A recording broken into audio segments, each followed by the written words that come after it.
Oke guys, welcome back to Gojian Mupi dalam pembahasan alur cerita Donghua Battle Truck The Heaven Season 5 episode ke-151. Oke guys, daripada kita banyak babi bu, langsung aja kita terobos.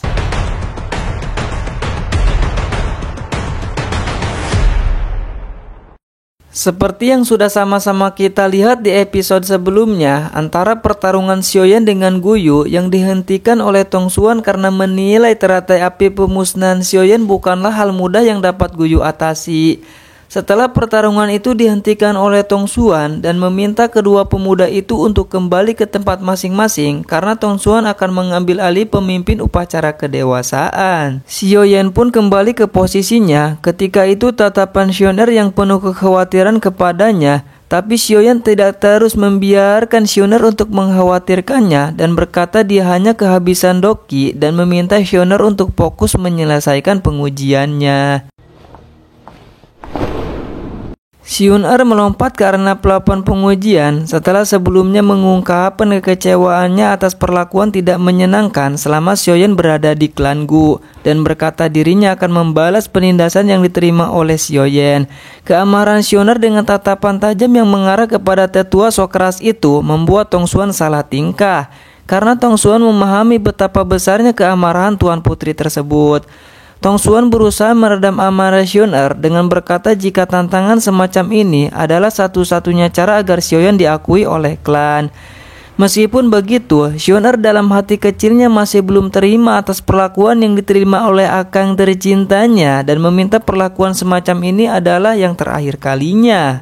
Tong Xuan berusaha menenangkan Xioner dengan berkata para tetua akan berpikir dua kali untuk mengganggu Xiaoyan atas kekuatan luar biasa yang dimiliki Xiaoyan. Xioner sedikit mulai tenang memutuskan untuk memulai pengujiannya. Tong Xuan dengan cepat mengaktifkan plafon bintang untuk memulai pengujian terakhir. Xioner pun bergegas melayang ke atas plafon dan mengeluarkan seluruh kekuatan dokinya ke arah titik atas plafon piringan bintang.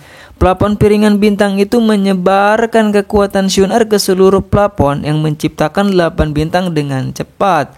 Bahkan tidak sampai di situ, bintang ke-9 pun mulai terangkat yang membuat para tetua terkejut dengan penuh kegembiraan karena generasi muda klan mereka terdapat garis keturunan darah Dodi derajat ke-9 yang sangat langka.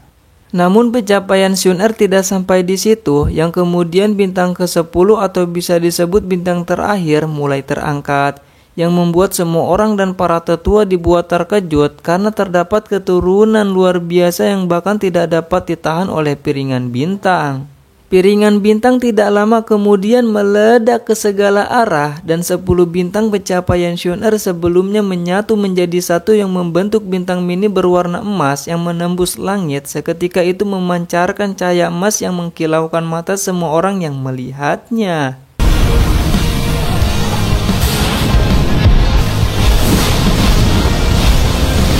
Semua orang dibuat terkejut atas fenomena luar biasa ini. Bahkan Tong Xuan tidak dapat menahan kegembiraannya karena perjalanan beribu-ribu tahun yang panjang. Akhirnya hari ini terlahir kembali keturunan derajat ke-10 yang bahkan bisa dianggap sebagai keturunan dewa. Xioner dan Xiaoyan yang kemudian saling melemparkan senyuman yang kemudian Tong Xuan menginstruksikan dengan meminta izin akan mengukir tato klan dengan tinta 7 warna di dahi Xioner. Proses pengukiran tato dengan kuas emas 7 warna adalah hal yang tidak mudah karena Tong Xuan yang sekelas Ban Sheng pun hanya dengan menggenggamnya dia merasakan sudah banyak dokinya yang tersedot ke dalam kuas. Tapi Tong Xuan dengan sekuat tenaga berusaha melewati rasa yang sangat menyiksa untuk menyelesaikan pengukirannya yang akhirnya tato klan 7 warna yang indah tergambar di dahi Xioner. Tong Xuan dengan sisa kekuatannya setelah menyelesaikan pengukiran mengumumkan upacara kedewasaan dengan ini resmi telah selesai. Setelah upacara selesai, Xioner buru-buru menghampiri Xiaoyan. Dan Mang Tiaci yang melihat napas Xiaoyan yang tidak stabil memintanya untuk segera memulihkan diri. Xioner yang mendengar itu semakin khawatir dan meminta Om Lingin untuk mengantar Xiaoyan ke tempat istirahat sementara. Singkat cerita, ketika Xiaoyan berada di rumah istirahat untuk memulihkan diri, ketika itu Xun datang dengan menanyakan keadaan Xiaoyan kepada Soisan atas pertempuran sebelumnya yang membuat napas Xiaoyan sedikit tidak stabil. Tapi Xun tidak tinggal diam, menemani dan menunggu Xiaoyan pulih kembali. Ketika itu Xun teringat untuk menghadiri rapat para tetua untuk membahas ekspedisi memasuki makam kuno, dan Xun menitipkan pil pemulihan napas untuk Akang Xiaoyan. Sebelum Xun datang, rupa-rupanya rapat tetua sudah dimulai. Seperti yang dikhawatirkan Xun, beberapa para tetua tidak rela spot klan Shao diberikan kepada Xiaoyan, karena selama ini mereka memanfaatkan itu untuk mengirim pemuda klan Gu lebih banyak. Ketika itu suara tidak asing terdengar dengan nada penuh keamarahan ketika sosok Tuan Putri klan Gu masuk ke ruangan dan meminta para tetua untuk tidak bersikap berlebihan. Xun mengingatkan betapa selama ini mereka sudah memanfaatkan spot klan Shao, tapi sekian lama akhirnya keturunan klan Shao itu datang, para tetua tidak mau memberikannya kepada Xiaoyan. Para tetua menahan malu atas roastingan yang begitu membuat mereka marah dan berkata untuk Xun tidak melanggar aturan dengan menerobos rapat para tetua begitu saja.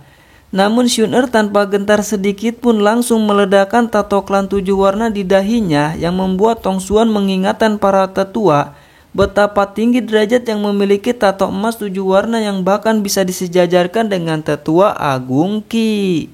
Ketika itu Tong Xuan mengambil alih dengan memberikan kesempatan kepada Xiaoyan sebagai perwakilan untuk memasuki makam kuno.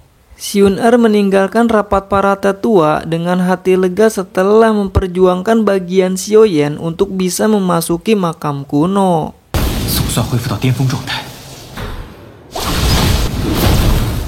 Oke guys, kita balik lagi kepada Xiaoyan yang telah selesai melakukan retreatnya, yang sekarang sedang menikmati kondisi tubuhnya yang sudah pulih kembali. Xiaoyan yang sedang santuy menikmati suasana atas pemulihan kondisinya, tapi tiba-tiba Xiaoyan yang sedang santuy di udara dikejutkan dengan suara yang entah dari mana sumber suara yang memanggilnya.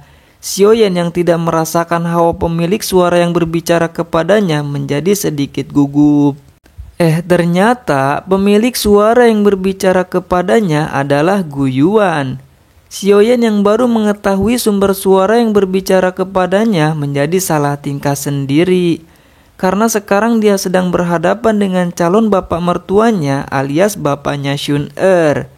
Xiaoyan yang merasa kedatangan Gu Yuan tidak hanya bermaksud untuk bisa bertemu dengan calon menantunya. Xiaoyan yang tanpa babi bu menanyakan maksud kedatangannya.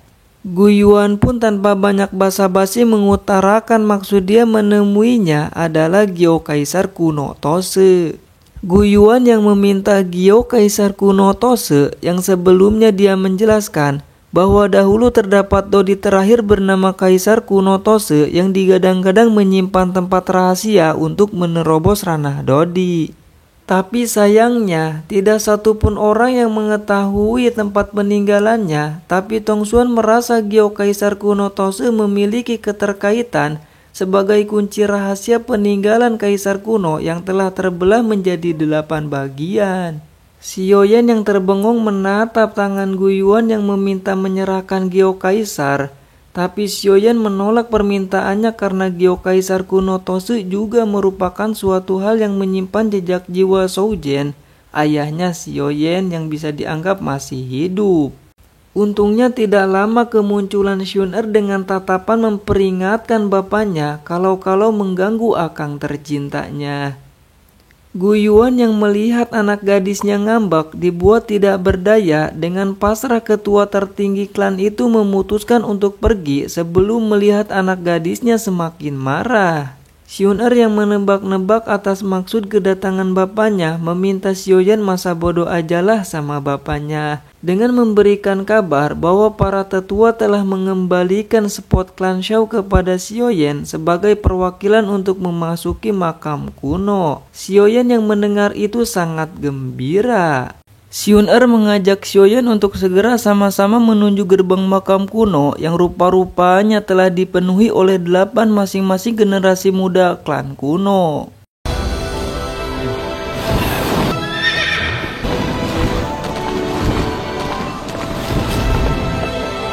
Begitu sampai, Xiaoyan merasakan seseorang memperhatikannya dengan tatapan tajam kepadanya.